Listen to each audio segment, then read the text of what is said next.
Salut à tous. Aujourd'hui, on va parler du bois et de son rôle dans la transition énergétique. Alors, qu'est-ce qu'il faut faire du bois de nos forêts?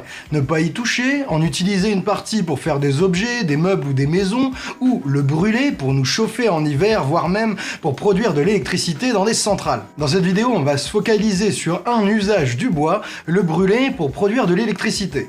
On va se demander si c'est une bonne idée parce que, depuis à peu près une vingtaine d'années, l'Union européenne a beaucoup poussé au développement du bois électricité. L'idée, c'est que le bois serait une source d'électricité renouvelable, mais en plus bas carbone, comme les barrages, le solaire, l'éolien ou le nucléaire. Bonus, le bois a un autre avantage pour produire de l'électricité, contrairement aux éoliennes et aux panneaux solaires qui ne produisent de l'électricité que quand il y a du vent ou du soleil, une centrale à bois, ça marche quand on veut. On dit que c'est un moyen de production pilotable. C'est pas un mince avantage parce que l'intermittence des productions d'électricité solaire ou éolienne, c'est un énorme problème pour tous les scénarios qui prévoient de produire de l'électricité en 100% renouvelable. On vous en a parlé dans cette vidéo. Le défi technique du 100% renouvelable, c'est de se passer de 3 des 4 principales sources d'électricité pilotables tout en évitant le blackout. Les centrales électriques au bois, elles sont donc méga pratiques pour fournir de l'électricité quand il n'y a ni vent ni soleil. L'électricité au bois, bas carbone et renouvelable a été massivement subventionnée en Europe. En 2017, c'est 5,5 milliards d'euros de subventions qui sont allés dans des centrales à bois, principalement pour transformer d'anciennes centrales à charbon en centrales bois. Grosso modo, vous gardez la même chaudière, mais au lieu d'y mettre du charbon, vous y mettez du bois. Et comme l'électricité est subventionnée à coût de dizaines de millions d'euros, c'est un business ultra rentable. Ce business, il a fait la fortune du multimilliardaire tchèque Kretinsky. Si vous le connaissez pas, vous allez sûrement entendre parler de lui dans les prochaines années parce qu'il adore les médias. Il a essayé de prendre le contrôle du monde en 2019. Il a aussi mis de l'argent dans Marianne ou dans Elle, et aussi parce qu'il a racheté les 2 centrales à charbon françaises de Gardanne et de Saint-Avold pour les transformer en centrales bois et au passage toucher les juteuses subventions européennes. Pour Gardanne, ça a marché. Pour Saint-Avold, pas sûr qu'ils réussissent son pari. Je veux ce puits de pétrole. Revenons à nos subventions européennes. Grâce aux subventions massives, la production d'électricité au bois a été multipliée par 5 depuis l'an 2000. Parti de presque rien, le bois produit aujourd'hui 3,3% de l'électricité européenne, juste derrière le solaire à 4,1%. Le pays qui est allé le plus loin là-dedans, c'est incontestablement le Royaume-Uni. Le Royaume-Uni, ils ont construit plein de centrales électriques bois, et comme ils n'ont pas beaucoup de bois chez eux, ils importent le bois principalement des États-Unis. En 2019, au Royaume-Uni, le bois a fourni 11,3% de toute l'électricité produite. C'est vraiment pas négligeable. Le problème, si l'on en croit les 500 scientifiques qui ont adressé un message à Joe Biden et à l'Union européenne en février 2021, c'est que le bois n'est pas forcément une énergie aussi neutre pour le climat qu'il n'y paraît. Pour ces scientifiques, brûler du bois pour faire de l'électricité, ça aggraverait le changement climatique au lieu de le ralentir. Si on les suit, l'Union européenne serait en train de subventionner à coups de milliards d'euros d'argent public une fausse solution qui empire notre problème au lieu de le régler. C'est le pognon qui s'envole, hein. Pour comprendre l'alerte des scientifiques, on va faire comme d'hab, on va remonter aux sources, on va lire les dernières études scientifiques pour savoir si le bois peut être un allié dans la transition énergétique ou si, au contraire, il vaut mieux laisser nos forêts tranquilles ou penser à un autre usage du bois que de produire de l'électricité. Mais avant de rentrer dans le vif du sujet, je dois vous dire un truc.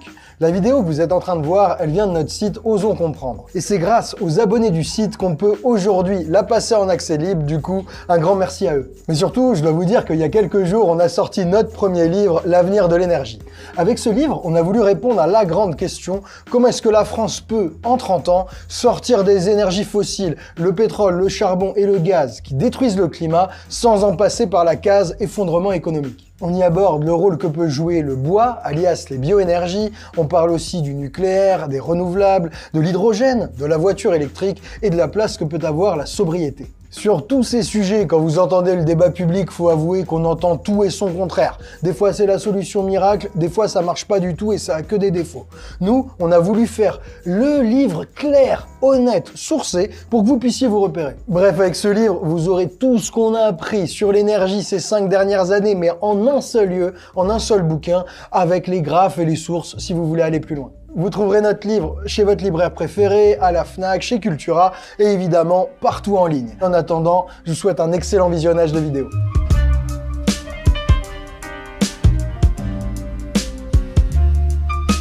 Commençons par la base. Pourquoi est-ce que le bois est considéré aujourd'hui comme une source d'énergie bas carbone? Si vous avez du bois sec, la moitié de sa masse c'est du carbone. Donc forcément, si vous le brûlez, ça émet un paquet de CO2, de dioxyde de carbone. Mais l'idée qui fait que le bois est considéré comme bas carbone, c'est que quand un arbre repousse, il recapte tout le CO2 que vous aviez émis en le brûlant. Les émissions à la combustion sont annulées par la repousse et donc, tant que vous replantez des arbres à chaque fois que vous brûlez du bois, vous avez un joli cycle du carbone tout bien équilibré. C'est avec cette logique que, depuis 1997 et le protocole de Kyoto, on considère que brûler du bois, c'est neutre du point de vue climatique, du moment qu'on replante le bois brûlé. Attention, hein, dans cette logique, le bois énergie n'est pas vraiment zéro carbone. Faut aussi compter toutes les émissions indirectes. Pour avoir une bûche, un granulé ou un copeau de bois à mettre à la chaudière, faut pas mal de choses. Faut du pétrole pour faire fonctionner la tronçonneuse, les machines ou les camions des bûcherons.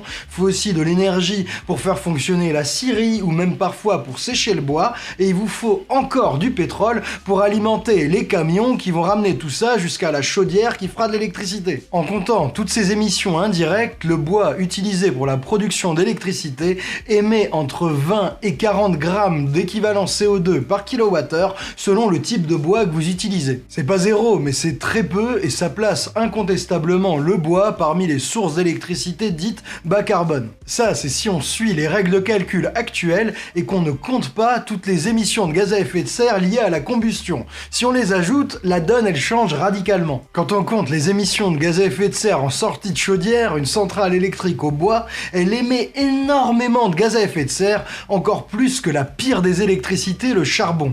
L'électricité au bois, c'est 1,5 fois plus de gaz à effet de serre que l'électricité au charbon, c'est 2 fois plus que l'électricité au pétrole et c'est 3 fois plus que l'électricité au gaz. Ça veut dire qu'à court terme, quand on remplace une centrale à gaz ou même une centrale à charbon par une centrale électrique au bois, on aggrave le réchauffement climatique, on a une dette carbone parce que notre centrale électrique bois, elle émet plus que la vieille centrale au charbon. Pour payer cette dette carbone, il faut absolument que la forêt repousse, que les arbres captent tout le CO2 qu'on a émis en brûlant le bois. La convention de calcul actuelle, retenue depuis Kyoto, elle fait comme si, dès que vous replantez un arbre, la dette carbone, elle est payée instantanément. L'arbre, il repousse comme ça.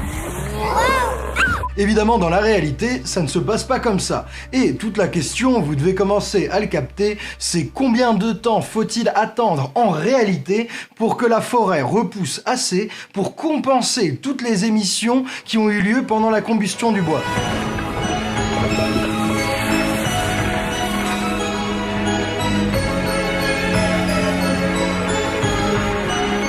On a trouvé une super étude scientifique récente qui tente de répondre à cette question à partir des forêts américaines.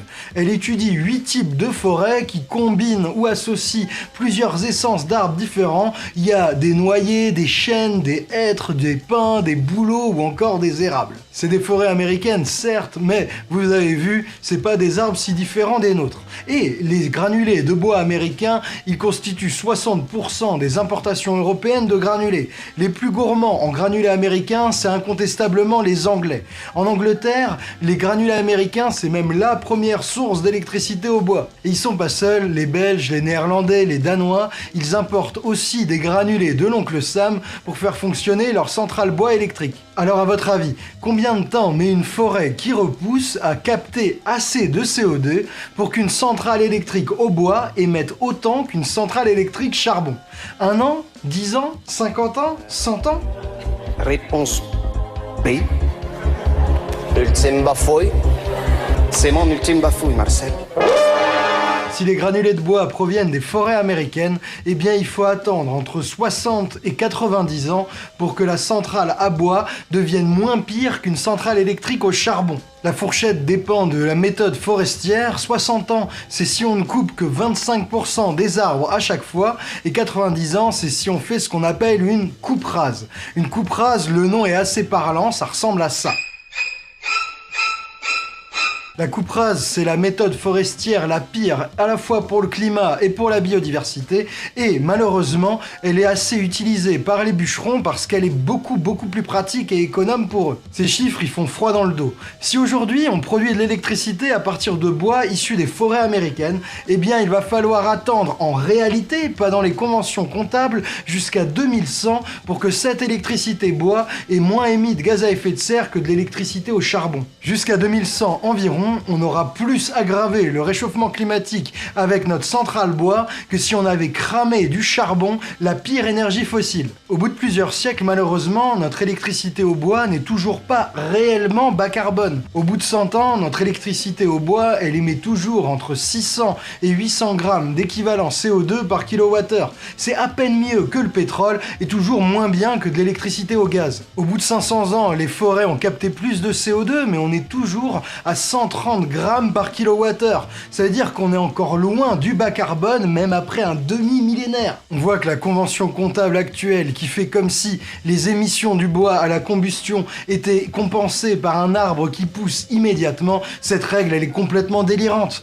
Les forêts, elles poussent beaucoup trop lentement. Le temps que ça met de capter tout le CO2 de la combustion est beaucoup trop long et donc incompatible avec nos exigences de modération du réchauffement climatique. Première conclusion à retenir, dès qu'on coupe des arbres d'une forêt pour produire de l'électricité, c'est une catastrophe pour le climat.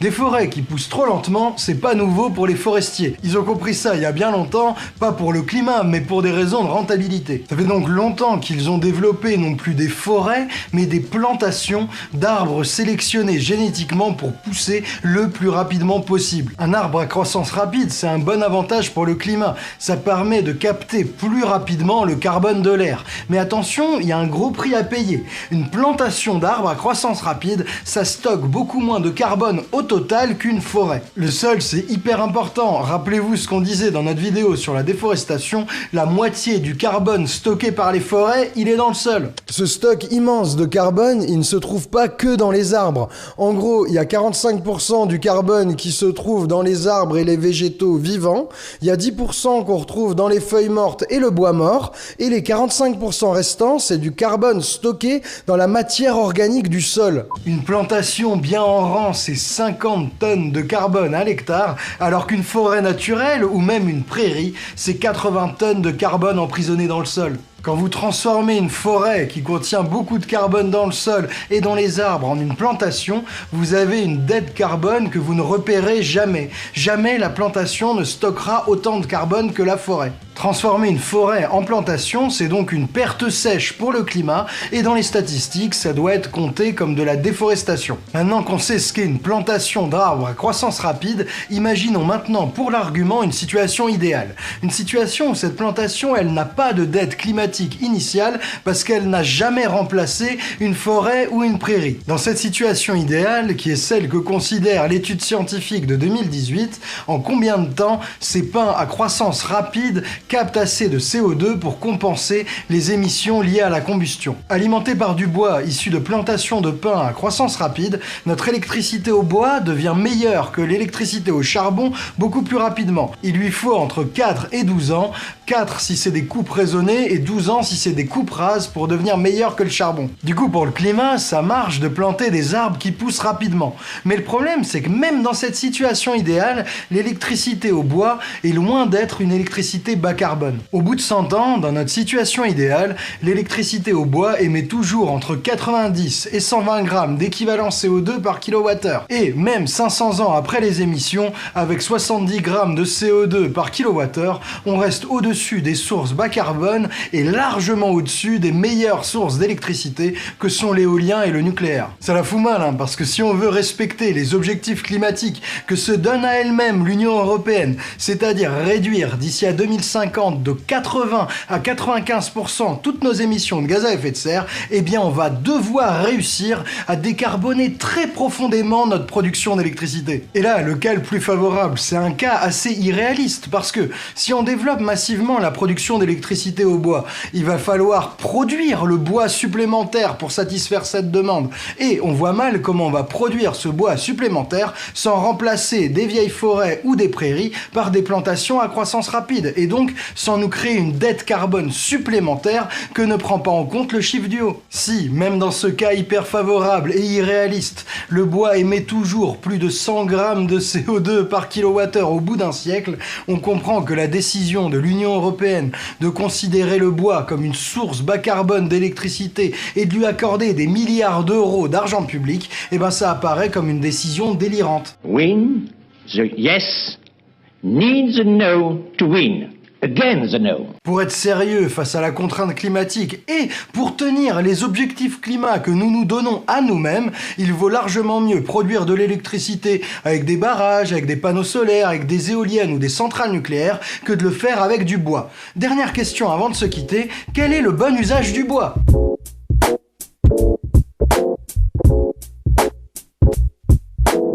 Alors c'est peut-être mieux de laisser les forêts tranquilles, mais si on décide d'exploiter les forêts pour produire du bois, quel est le meilleur usage qu'on puisse en faire ? Du point de vue du climat, la réponse est simple, c'est d'utiliser ce bois comme un matériau. Quand on brûle du bois pour avoir de l'énergie, on émet du CO2.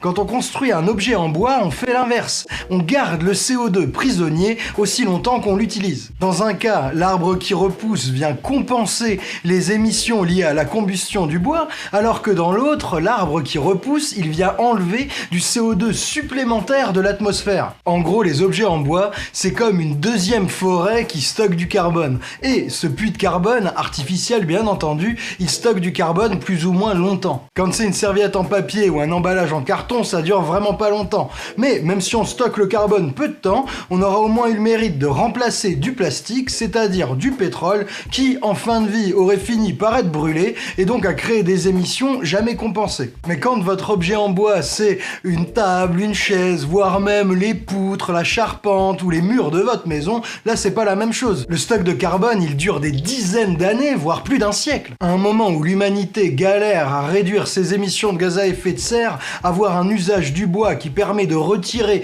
du CO2 supplémentaire pendant des dizaines d'années, c'est vraiment précieux. Et si, en prime, ton objet en bois qui dure très longtemps, il vient remplacer un matériau très émetteur en gaz à effet de serre, comme par exemple un mur en bois, qui remplacerait un mur en béton ou en plâtre, là ça devient super intéressant pour le climat. Alors bien entendu, notre bois matériau, nos objets en bois, en fin de vie, si on ne peut pas en refaire de nouveaux objets, il va falloir les brûler pour produire de l'énergie.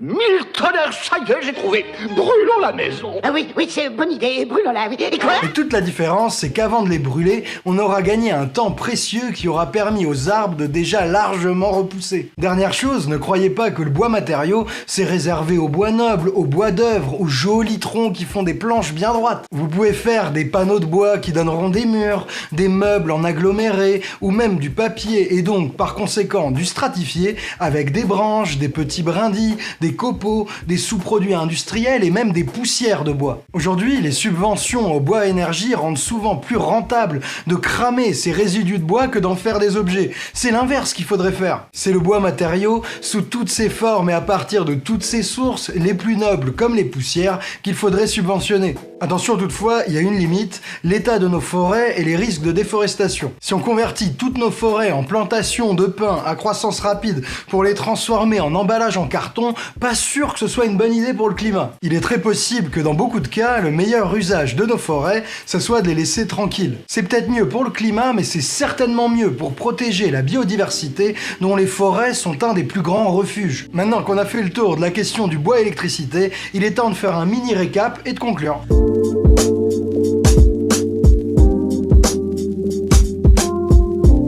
Le bois est, encore aujourd'hui, considéré comme une source d'électricité renouvelable et bas carbone. On ne compte pas le CO2 émis à la combustion parce qu'on considère que ce carbone est recapté quand un arbre repousse. Le problème, c'est que le carbone met beaucoup trop de temps à être recapté. Ainsi, l'électricité au bois émet pendant des décennies plus de gaz à effet de serre que l'électricité au charbon, la pire des énergies fossiles. Même en considérant une situation absolument idéale, celle d'une plantation d'arbres arbre à croissance rapide qui ne remplace pas une forêt ou une prairie, même dans ce cas-là, notre électricité au bois émet toujours plus de 100 grammes d'équivalent CO2 par kilowattheure après un siècle. L'électricité au bois est donc absolument incompatible avec la décarbonation rapide et profonde de notre électricité qu'exige la modération du réchauffement climatique. Les subventions aux centrales électriques au bois en Europe sont donc une catastrophe totale pour le climat et un contresens absolu. Si déjà on utilise du bois, plutôt que d'émettre du carbone en le brûlant, autant utiliser ce bois comme matériau, c'est-à-dire construire des objets qui captent ce carbone. On a intérêt à construire des objets, des meubles, des poutres, des maisons en bois qui formeront une deuxième forêt artificielle, un véritable puits de carbone supplémentaire qui nous aidera à réduire rapidement nos émissions. Enfin, conclusion qui mérite d'être énoncée, si le bois électricité n'est pas compatible avec la lutte contre le réchauffement climatique, alors le bois ne peut pas être utilisé pour compenser l'intermittence des sources de production d'électricité que sont l'éolien et le solaire. On ne peut pas s'appuyer sur l'électricité au bois pour équilibrer un système électrique 100% renouvelable. Maintenant, on est au clair sur l'utilisation du bois pour produire de l'électricité, c'est une mauvaise idée. Mais qu'en est-il du bon vieux chauffage au bois? Bon, peut-être pas les cheminées, mais les poêles à bois ou les poêles à granulés, les fameux pellets. Est-ce qu'ils sont une fausse bonne idée ou est-ce que c'est vraiment mieux? Et plus généralement, au-delà de la question du bois, comment se chauffer sans détruire la planète? Si vous voulez des réponses à toutes ces questions, j'ai une excellente nouvelle pour vous. Elle est déjà sur notre site Osons Comprendre. N'hésitez surtout pas à nous y rejoindre pour découvrir cette vidéo et au-delà, 80 autres vidéos sur plein de thèmes variés. Vous aurez de quoi assouvir votre soif de compréhension. Et si vous voulez avoir d'un seul coup le concentré de dizaines de vidéos sur l'énergie, je vous conseille vraiment de lire notre livre L'avenir de l'énergie. Nous, on y a mis énormément de nous-mêmes, c'était vraiment beaucoup de boulot et heureusement, les premiers retours des lecteurs et des lectrices, ils sont super cool, ça nous fait vraiment plaisir. Franchement, merci à vous pour votre soutien. Et puis quand même, n'hésitez surtout pas à faire tourner cette vidéo autour de vous, parce que je crois qu'on n'est pas nombreux à réaliser à quel point l'utilisation du bois pour produire de l'électricité, c'est une arnaque climatique. Moi, je vous dis à très bientôt, je vous fais des gros bisous, et puis en ces temps de grève, gros soutien aux grévistes. Je sais que c'est dur, mais lâchez rien, on est avec vous. Ciao!